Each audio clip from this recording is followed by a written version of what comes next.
On Sunday, May the 10th, 2020, at midday, people walked over to Parliament and stood on the steps exercising their rights. The day before, I got in contact with a gentleman called Craig Cole to find out more information about the event that was going to be taking place on the Sunday.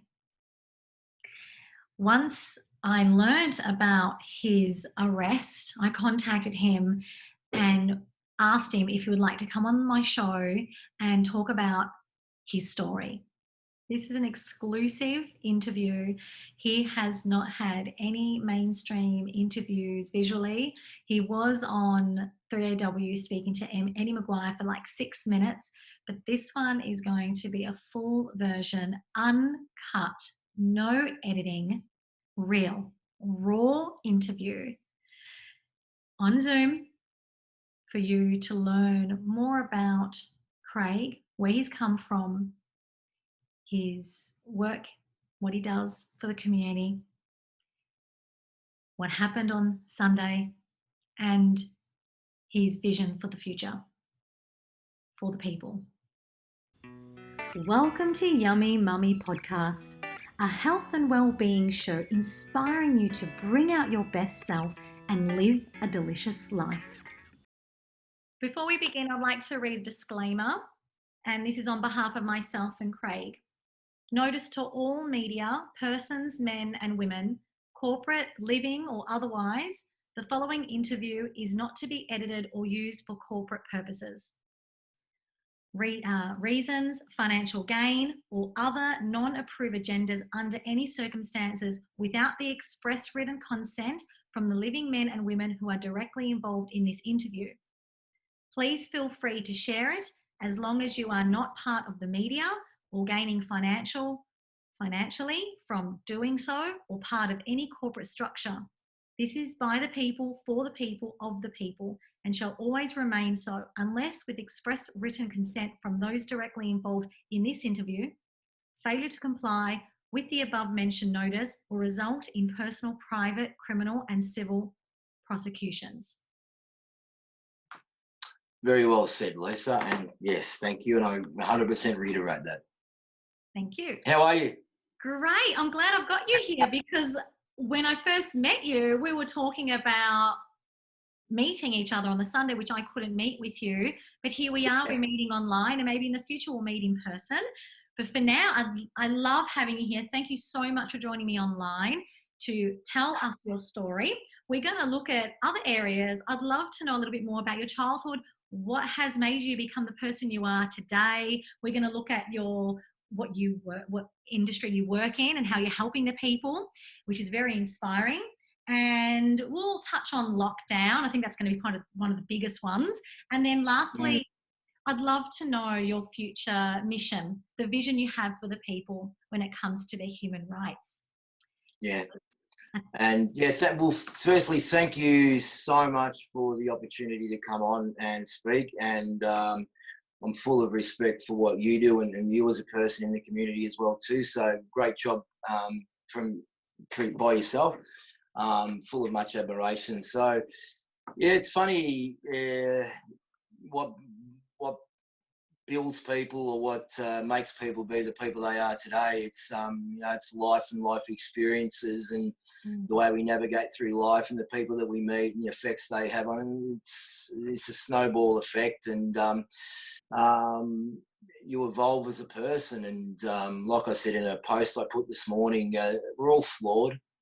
We all have our weaknesses. We're human beings. That's what part of a human being is. And part of a human being is self-assessing and growing and getting rid of your bad habits and your restrictive growth habits as well too. I think is important as well too to acknowledge that within yourself before you want to try and shoot down other people as well. So, which I find a lot of that's happening these days. And for a so-called tolerant society, we seem to be more divided than ever we ever have been before, is what I'm trying to say. And it is really sad. So and I don't mean sad as in sad people, it's just sad for our society.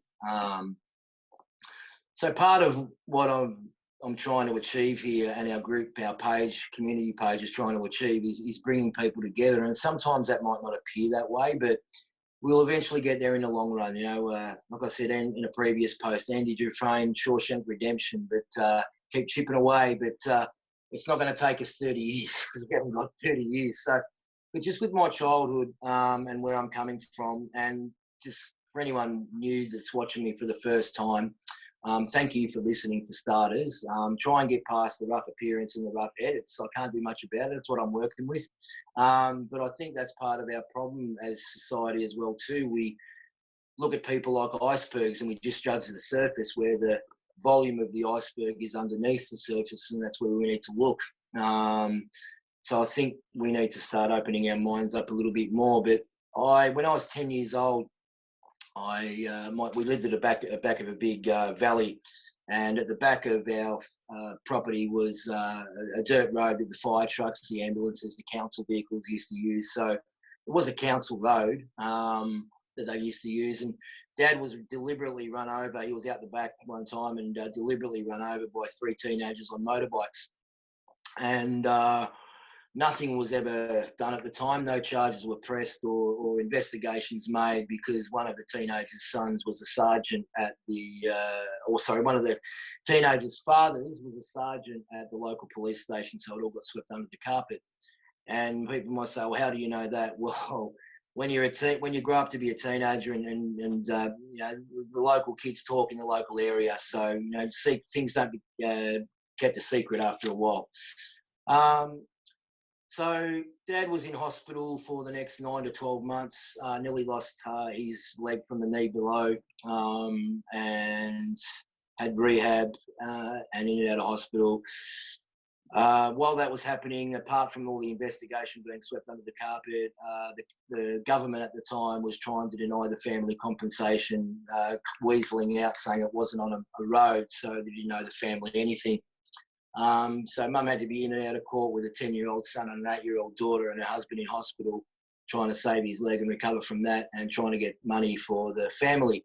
Now, this is not a sob story, but I think it provides context to where I'm coming from and why I'm so passionate about the community. And I don't need counselling. I'm completely fine. But what it has done since the age of 10 is made me never trust the government or be wary of the police. Now, that doesn't obviously pertain to all police. There's some fantastic police officers that do a great job out there in the community, but there are a lot of ones that have ulterior motives as well too. I think it's really important that we bring up the kids at protests now. We talk about that a little bit, because I think what you've experienced as a child has made you into a man today that is standing for the people and helping them. And a lot of people saying, parents should bring their children. Now, I'm one of those parents that, I question, do I bring my child or not? But if you weren't exposed to that as a young child when you were 10, going in and out of court, and your mum speaking to different lawyers and understanding the laws and the rights that she has, then you wouldn't be the person you are today. So, so we don't want to go back and change that. What if back then there were people saying to her, no, Mrs. Cole, you cannot be bringing your son to court with you? Then, yeah, we wouldn't be here having this discussion. So I want to make that quite known for people to understand. Yeah, it's not. I'll just clarify that point. Mum wasn't dragging us, like physically dragging us in and out of court, but she did have to get us minded, and did it when we were at school and things like that. So, that's extra mental stress for Mum at the time, obviously, and she was a very brave, strong woman, and I think I get a lot of my backbone from her, because she stood her ground a lot on things, and spoke her mind and wasn't afraid to speak her mind. Yeah, totally understand. I resonate with you, because it's not like I brought my daughter with me to court. However, she was there when I was doing all my research for myself, when it was coming to my separation through domestic violence. So, and also parenting court orders, to know my rights and his rights and her rights.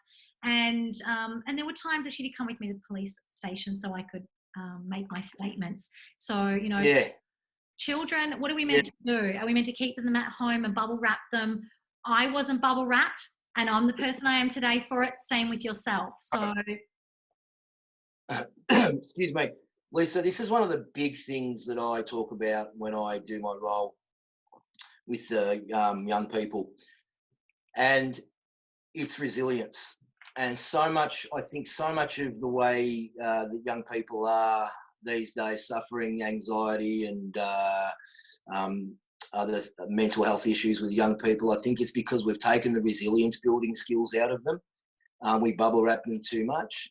And I understand from parents' point of view, and look, I don't have any kids myself. So people say, well, you don't understand.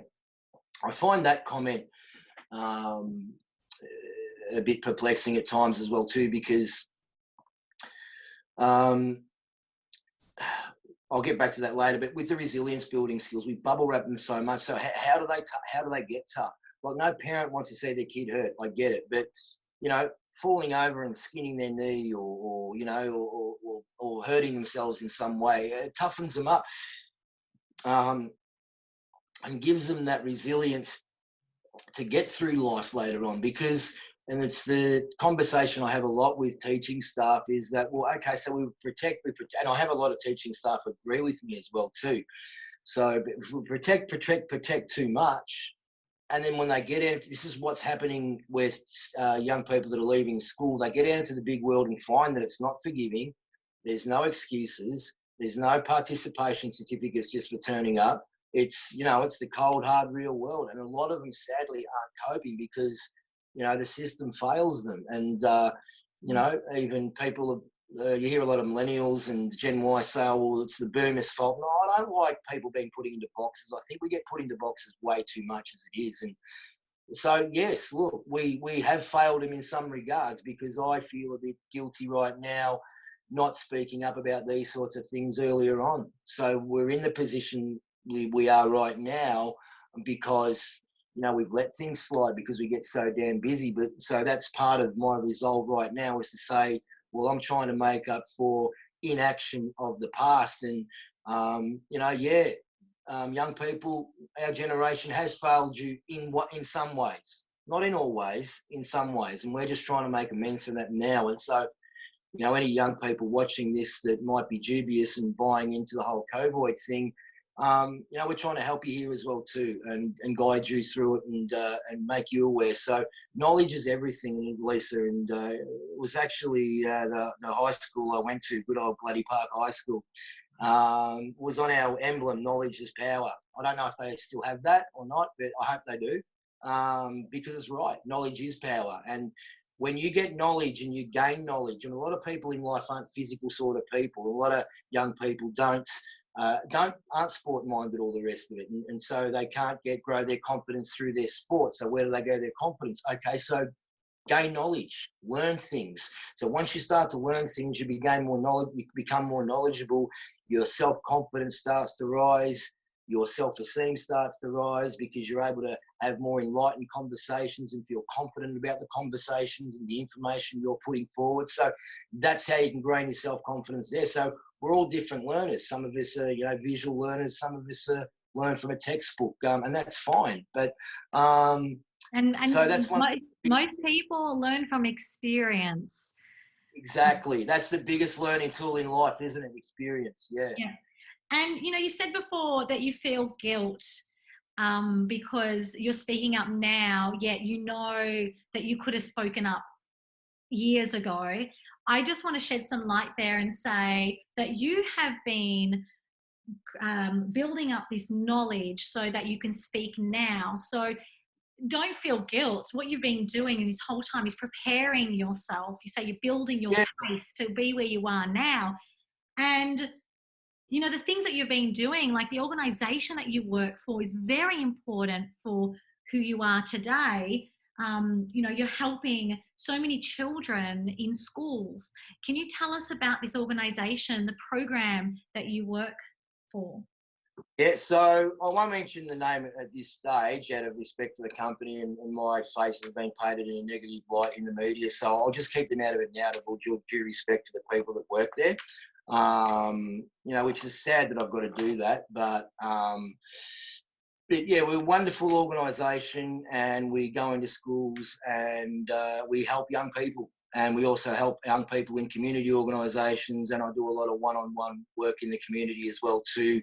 With I work as a carer as well too for every Sunday, and I'm really missing him a lot. A young fella with who's suffering from I just forget the name of the illness at the moment, but he's in a wheelchair, and he's a great young fella, and I won't mention his name either, but he knows who he is. Him and his dad and his sister, they're great people. So that's what I do, and other members of our organisation do as well too. So Yeah. we're about all people in the community. So yeah, so that's in essence, for a simple sort of explanation. That's what we do. I had a look at the organisation. I'm really proud that this is available to schools. It is a non-for-profit organisation, and yeah, we can't say anything just yet, but I myself will help in some way and try and let people know more about it when I hear people that have children that are going through trauma and they're finding it difficult, because I know this organisation also helps those children to excel in their schools. But at the moment, you can't go into the schools to help them. So I'm hoping this lockdown gets lifted. So let's talk about lockdown. Yeah, how long we got? So, you know what I want to know? I want to know your thought process, like from the moment you heard about the restrictions, or maybe even before then when you started hearing about this, I love how you call it COVID. I say COVID still, but tell me, yeah, where did this all start? Pardon? Where did your thought process begin? I want to pick your brain. I want to know more about this process. It's very fascinating. I like to call it, I get picked up all the time as it's COVID, Craig. And I call it COVID because there's such a void of information at the moment on it that we're being led down the garden path on, or deceived about. So that's just my little cryptic sort of smarty pants take on it, if you will. So, but yeah, divulging. Look, I find it confusing that we are in total lockdown over an illness that has taken less than not even 0.5% of the population. And sincere condolences to the people and families who have been affected. But there's so many different reports. Now, I'll get onto that later, but you just wanted to know my initial thoughts. So also, this virus apparently has a 98% survival rate. So with a 98% survival rate and affecting less than 0.5% of the population, I don't understand what the fear and the panic is over. I understand that people, the elderly, young people with respiratory problems and people with respiratory problems overall need to be a little bit more vigilant. And that's completely understand that. And we need to be vigilant around them if we've got a bit of a cold or whatever. I just look at it like this way. How about we approach it this way? Let all the fit and healthy people out. Now, and people might say, well, that's risking lives and stop the spread. There's so much conflicting information about this way this thing spread to start off with. So we've gone into panic mode, I think, and just pulled everything in so tight. It's like, use the analogy, well, if you're worried about, well, if we let people out, it might do this, it might do that. Well, let's just keep all the cars off the road because someone might lose their life on the road today. You know, I mean, that's the same rationale that they're using here.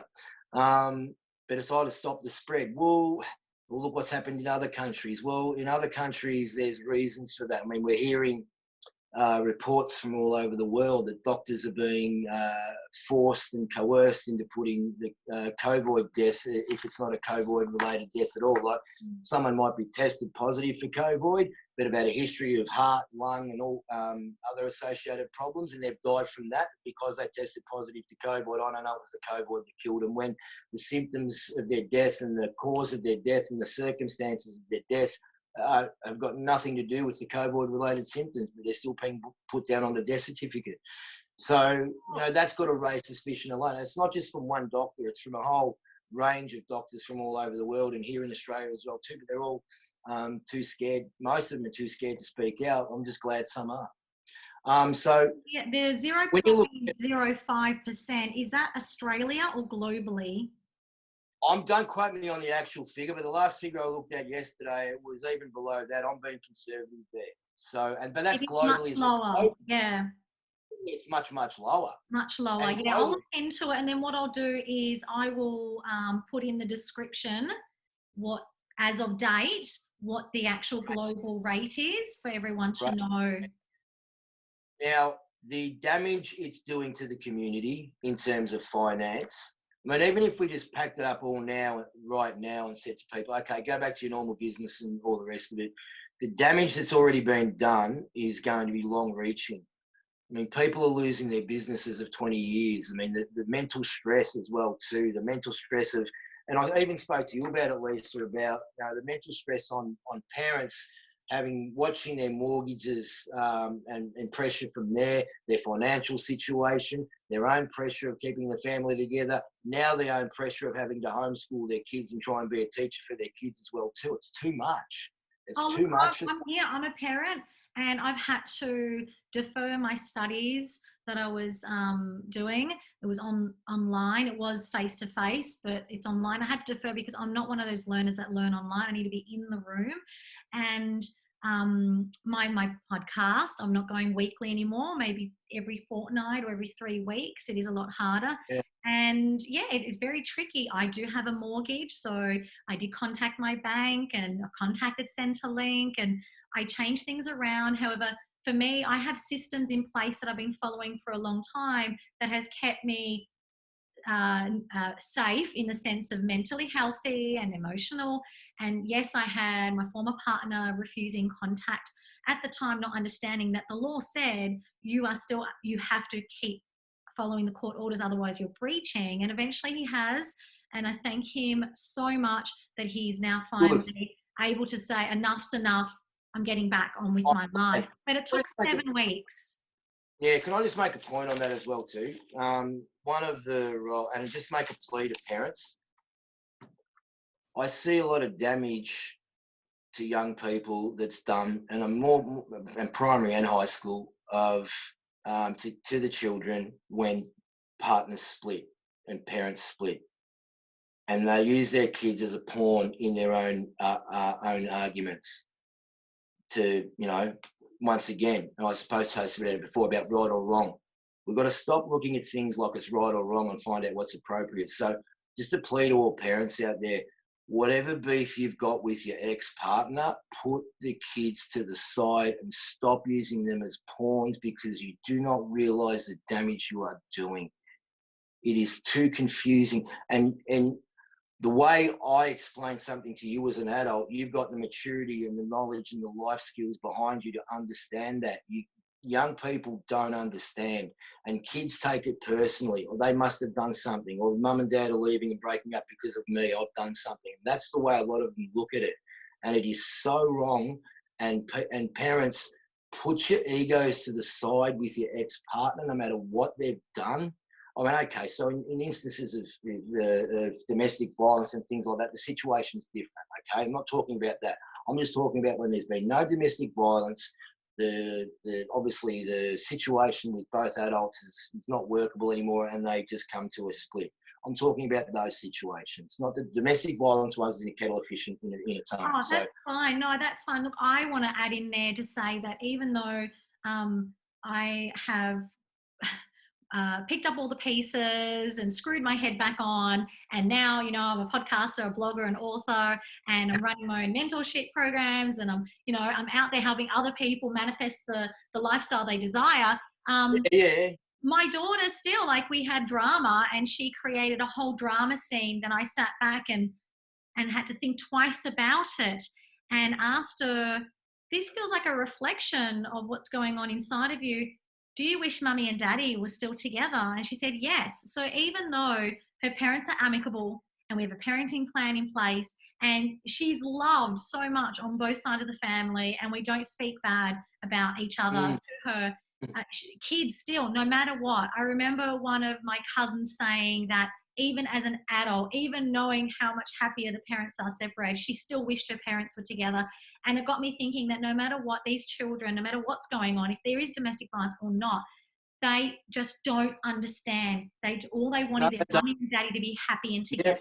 That's all they they want. don't. And even when you sit down and try and explain it to them and think that you're explaining, and you might be explaining it the best you can, but what adults need to understand is the way a child will interpret that is completely different to the way an adult will interpret that. Well, maybe not completely different, but different, because they interpret things differently, young people. Okay, so you've really got to be very simple and very basic in your messaging, and don't overload them with too much information, because once you start overloading, just feed them in little dribs and drabs and But give them even that bit of information. your feelings too, Craig. Like if you Yeah, feel resentment towards your former partner and you're not saying anything in earshot, they still feel that vibration and yep, you still have that sense that mummy and daddy don't yep, love each other. That's why I've done a lot of work yep. on loving my former husband unconditionally for what he has done to me. And so when I do my blogging and vlogging, I say the same thing as you. Oh, don't feel sorry for me. Don't pity me. I'm trying to help you to understand that, Yep. yeah, maybe there was a blow to the head and I recovered from that physically. But guess what? I actually evolved from that emotionally and mentally. You And do. I thank him all the time. Thank you for doing that, because maybe, somewhere along the way, I didn't see at the time that there needed to be a change within myself, and that needed to be the knock on the head for me. And a lot of people are going to like go, what the, this girl's crazy. However, I've done a lot of work to understand, like you said, there's no right and wrong. It's about being appropriate, taking those appropriate That steps forward. And for me in that that time, good I old needed to look within and move forward without him. And I'm glad I did that. That was the appropriate movement. I've actually got that up on the screen here. It's called survival identity. I'm sure you're aware of it. You're smirking. You're not Because I telling did me that. all the, I did all through so many different companies, Yeah, non-for-profit organizations, where it was like separation after violence, separation after something. No, I think it was like building your family after separation, and yeah, any kind of yeah. workshop that was out there, I jumped into it because I am one of those people. I want to understand what's happened, and then I want to move forward. Moving forward, what's next? Let's just keep growing. Oh, Lisa, I think we have to look at what's made us. We have to look at circumstances and how that affected us at the time. But I think a lot of us dwell on that too much rather than, okay, what's next and moving forward. I think we stay stuck in the past too much and don't try and hold on to that, and don't try to move forward and evolve and progress. And Excuse me. that's what's happening in the lockdown as well at the moment, even though there is a restriction lift. Um, in that time when it was fully locked down, a lot of people are in their home and they're too scared to leave their house. They're not moving forward in physically. All right, don't leave the house physically if that's how you feel. But let's mentally move forward and know our human rights. Know that we can break the rules without breaking the law. So part of 100%. So all right. So let's just talk. Let's just talk about the lockdown. So the cure cannot be worse than what the disease is, and at the moment, the cure is 10 times worse than what the disease. The suicide rates, as I understand it, are higher than the COVID rates. COVID rates. Now, that's not saving lives. That's taking lives, and it seems to me that the people suffering mental health issues in the community, which are a group of people that need our help the most, them and the elderly need our help the most in the community, and they're being abandoned, and the elderly are being abandoned with, so many of their loved ones not being able, and these not being able to see them, and these people, some of them have got their own, so they're elderly, stuck in these nursing homes, and being told that your parents, your son, your daughter, your grandkids can't come see you unless they inject poison into their bodies. So it's Even just under 16-year-olds aren't allowed to go visit nursing homes at all. Yeah, well, that's what I've been told for my grandmother. now Yeah, for the what's moment, that is. what's the problem with, if they're worried about it, what's the problem with visitors putting on gloves and a mask and going to sit? If that's what the concern is. If the masks work, apparently, so as we're told, what's the Well, problem there? I know as a beauty therapist doing eyelash extensions, I wear those masks that everyone else wears. I've got a whole box of them. I've even been saying if anyone needs them. I actually bought another box of them when we had the fires because I was near them. And so Yeah, I had to give them to all my Airbnb wow. guests that were staying here because they were coughing a lot. So I wear those masks in my salon when I do lash extensions, and you don't wear them for more than an hour at least. They're just short term, and you need to be changing them all the time because they get quite dirty because you're breathing in the atmosphere, the pollution, and so you're always exposed to the elements. And unless you got the proper, what are those big ones called with the, Yeah, the big Hazchem ones, yeah. that makes sense if you're wearing that outside. But when I see people wearing, oh, they're wearing them from here down, it's like, dude, do you realize Yeah, I know. breathing in the So, elements? look, my personal opinion is, well, on the masks is a little bit like yourself as well too. But you know, businesses are going broke. Mental health issues are going through the roof. So, like I said before, even if we stopped it right now and went back to the way we used to live, the ramifications and the damage that's already been done is going to take a long time to repair. So you got to look at it in its entirety, and it's too simplistic to say, oh well, we're doing the right thing by sitting here and saving lives, and look at the graphs and look at the curves. I'll just mention that as well too. Well, there's no transparency from the government. We're not told how these curves are formulated. Give us some transparency and show us exactly how they're formulated. Give us some transparency and tell us exactly how your projections are formulated. There's no transparency there. Plus, also, I'll raise another interesting point. We're given all these directions, and we're taking advice from the World Health Organization. Now, the World Health Organization already have been criticised. Tedros Adhanon's already been criticised for the way he tried to cover up with China when the spread first came out there, and not letting the people know quick enough. He's already copped flack from that, which all got swept under the carpet, and it was just sort of portrayed as, oh, well, you know, was quickly forgotten. Plus, Tedros Adhanom, when he was the Ethiopian foreign minister, was guilty of war crimes in terms of vaccinating when the cholera outbreak happened in Ethiopia. Lied about that, saying it was a AWD, an acute watery dysentery or something like that, which is cholera. You know, so he tried to downplay it there and hide it there. That's just one example. He was also a member of a what's listed as a terrorist organisation on an international terrorist website. He was also a member of the, I forget the first name, but it was a People's Liberation Front in Ethiopia, who was actually a terrorist organisation. He was a member of that. And this is the man, he's the first non-physician to be the leader of the World Health Organization. All he is a microbiologist. Now, he's not even a physician, which I find as the leader of the World Health Organization quite perplexing in that alone. Now, this is the people that we are given all the stats and all the guidance and all the figures of, and they're led by a corrupt person. Like, surely that must raise suspicion in people from the start. I don't know. I don't think people are sort of looking at this and just the fear that the media creates. Stay home. You put on the TV, and I haven't put on the TV in 2 weeks. It's just because you can't even watch a movie anymore without 65,000 ads in 10 minutes, guilting you into staying home and trying to patronise you into saying, oh, you're doing the right thing. It's basically you expect an arm to come out of the TV and give you a bit of a pat on the head. Good boy, you're staying home and doing what? It's just wrong. It's so wrong. You answered so your own question there, yeah. Yeah, my idea would be to, and people watch that, and then it just reinforces, oh, you know, I'm doing the right thing, I'm doing the right thing. Well, no, you're not. And, you know, I had a discussion the other day with someone, or yesterday Sunday on the phone with a very dear friend of mine of 25 years. And this is what's happening as well too. Friendships are being split. I was trying to explain to him, He goes, oh, well, I'm okay. I'm getting a good payout on the COVID payments right now. I said, yeah, but a lot of people aren't, and a lot of people are struggling. Is that okay? He goes, oh, well, they'll be right. It's like, you can't have that attitude, because no, they're not all right, and they're not going to be all right, and they're not right now. And this is what the Daniel Andrews government is doing to people over here. I mean, we've got the tightest restrictions in the country. It does not make sense.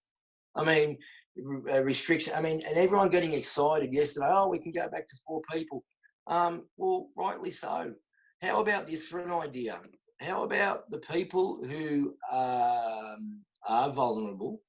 How about, or might want to have a bit of fear behind it and want to stay home, stay safe? No worries. How about those people stay home and be safe, and all the fit and healthy people, we can go out about our normal way of life. If you're sick, even got a little bit of the sniffles coming on, you stay home. You don't go anywhere and be responsible. Pardon? That's what Sweden did. Yes. Yeah. You stay. If you go to work and present with the sniffles, you are immediately told to go home. No questions at all. Or you're fired on the spot. Same. And if you say, well, that's a bit harsh, well, people are being fired on the spot for not taking a vaccination. And don't dare anyone say, no, they're not fired. They're just told they can't go back to work until they get one. Well, it's the same thing. That's just semantics. It really is. Yeah, so they're going to lose their jobs because they don't want to have something foreign go into their system. I choose not to eat certain foods because I don't want something foreign in my system. So, pro-choice. I have a choice. How about we all have a choice? Plus, the price of meat at the moment is just, I went and bought some mince yesterday to cook up a dish that I like. Not that I'm the world's worst cook, so anything that comes out half decent, I'm grateful for. But the price of mince is like $12, $13 a kilo for mince.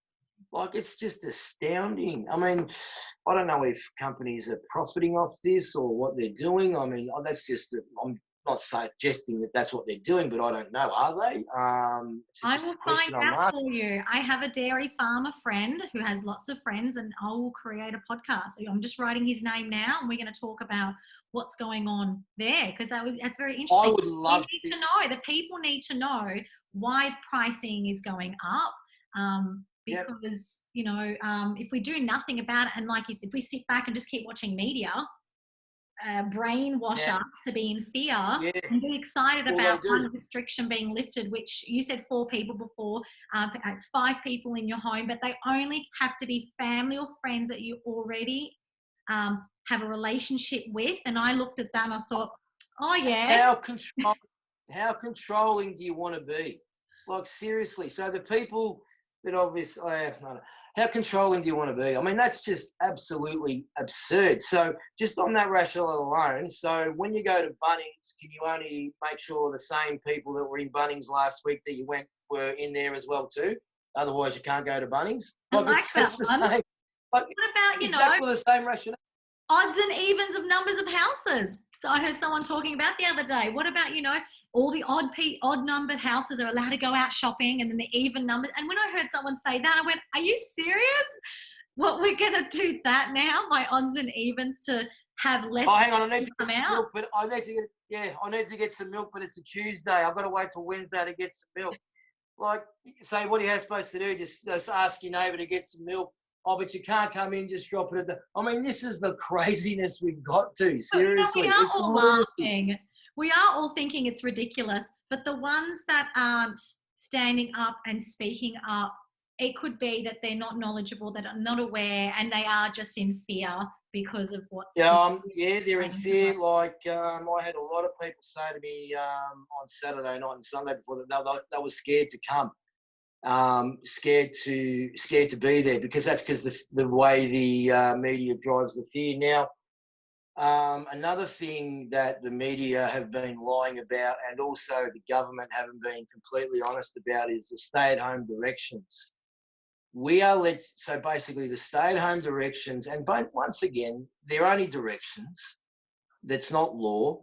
Okay, so what people understand is the Constitution was put in place so corrupt people can't get into power and then write whatever laws they like.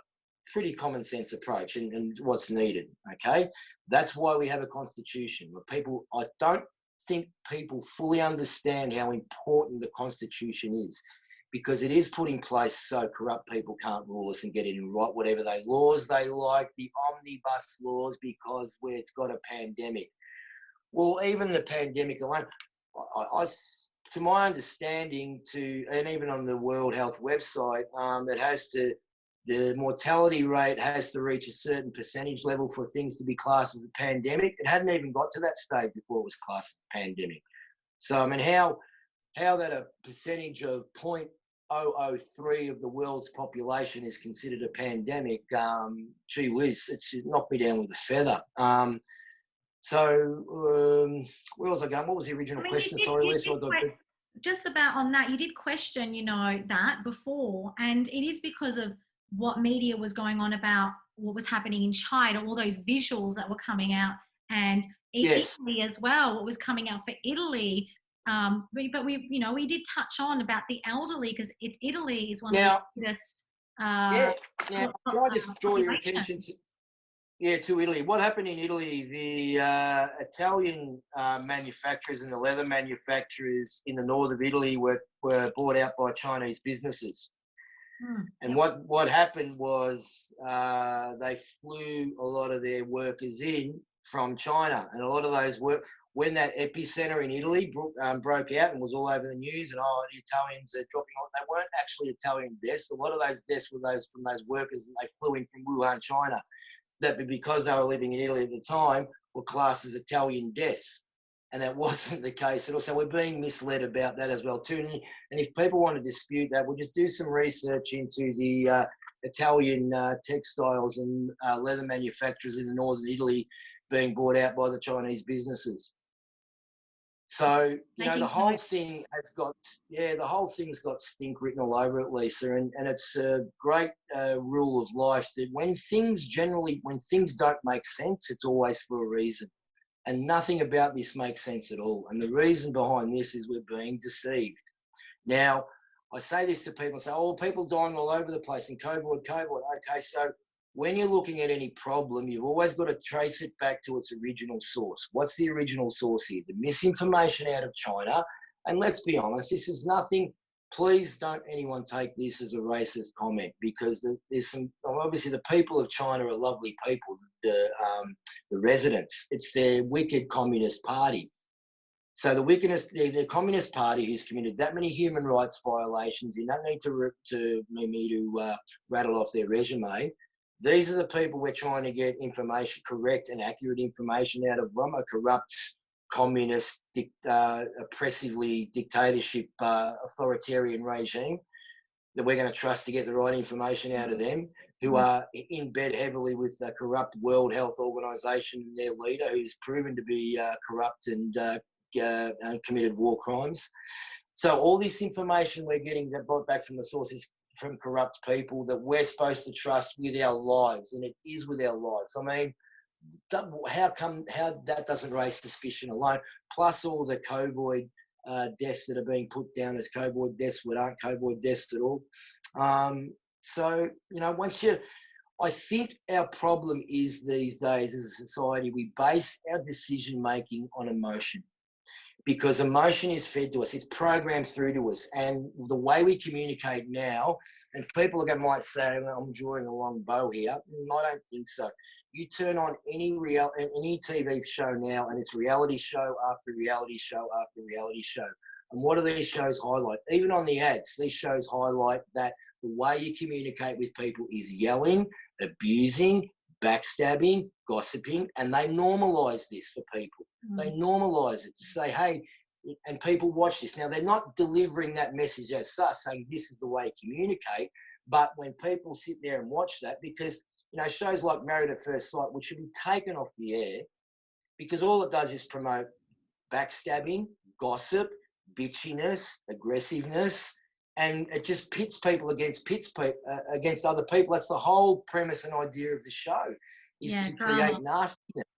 Yeah, it is. And we're watching that, and we're watching that, and we're fueling ourselves, our emotions with that. And then what happens is you go off and talk to people and you create a conversation about, oh, did you watch, maths last night? And then what you do is you create a beautiful connection with your friends, which, the show is indirectly helping you create a bond with your friends. But how horrible, you're creating a bond with your friend based on maths. What about creating a beautiful bond with your friend based on Whole Foods Your or skills. lifestyle, Yes. sports? Well, what are you interested in? You're really good at research, or you're really good at, whatever you're good at. And I've got skills here. Hey, I'm really interested in that. Can you help me out with that? That's how you create a bond with people, not over talking about gossip. I mean, gee whiz, we've got enough gossip in our normal lives and all the rest of it. And why would you want to indulge in more of it? It's not entertainment. It's not funny. How is it funny promoting things like that? Has just got me, on the whole Bachelor and Bachelorette. It's like it's just so wrong. And people say, it's entertaining. Okay, so really, like, if you want to watch that for your entertainment, I'm not disrespecting if that's what you want to do, but don't get drawn into the narrative and what the whole show's trying to do. And it's just create division. Sorry, just lost me for a sec. Get me back. Yeah, I've just got a call come through. Sorry.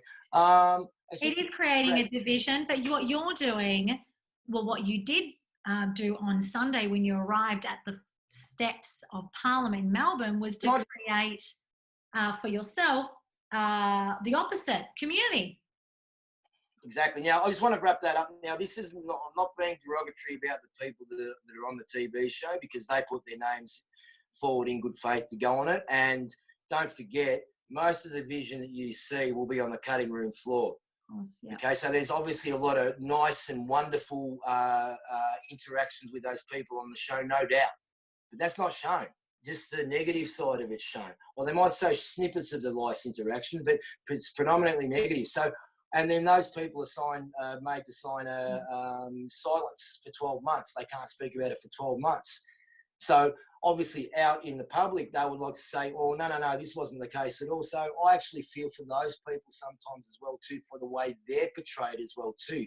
Because I had a friend on Big Brother once, and the way they portrayed her was just to be an absolute mega bitch. And she's not. She's just a very opinionated person and sticks her ground. She's a very kind-hearted person, but the way they portrayed her was, so she come out and she was fuming. When she seen the footage and spoke to her friends when she got out of the house, she was absolutely fuming. So, so look, and once again, I'm not having a crack at all the people that work at TV stations. There's wonderful people that work at TV stations and do a great job, but they're pressured by their bosses to drive a certain narrative, which is wrong. Do you know what's really funny? Big Brother's coming out this year, probably when the lockdown's going to be completely lifted. I'd love to see how many people are going to actually be watching it. Why would we want to watch someone in lockdown when we've just been there? They could have showed about 6,000 episodes of Big Brother in all the houses around Australia at the moment. So, so let's watch a show about, we've all been let into lockdown. Let's watch a show about people being locked down the house together. Okay. And be triggered again.